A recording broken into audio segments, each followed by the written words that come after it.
Get this, debt can either be good, bad, or ugly. Let's start with the good. So most of us don't have the cash to pay for stuff like college, a car, not a flashy one, or a house, also not a flashy one. These are investments that could help build a better future for yourself.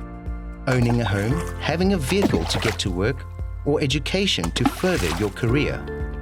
So this is good debt because it's sensible and could help you make more money in the long run.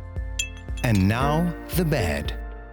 Bad debt is the credit you use for stuff that doesn't have lasting value and decreases your money in the long run.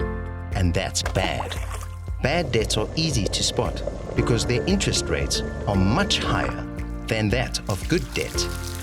Think credit cards, personal loans, temporary loans, payday loans, cash advanced loans, and retail store accounts.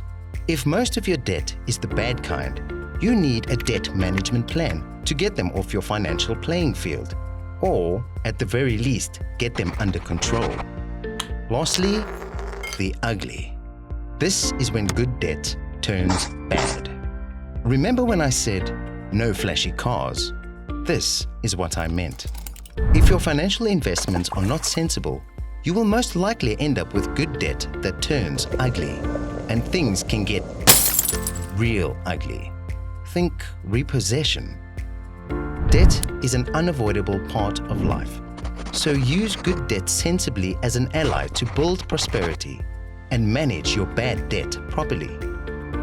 Any debt left unchecked will turn ugly. Check out our user-friendly debt management guide. It takes you through the 5 steps on how to start and maintain your debt management plan. Debt Safe. Let's fix your debt.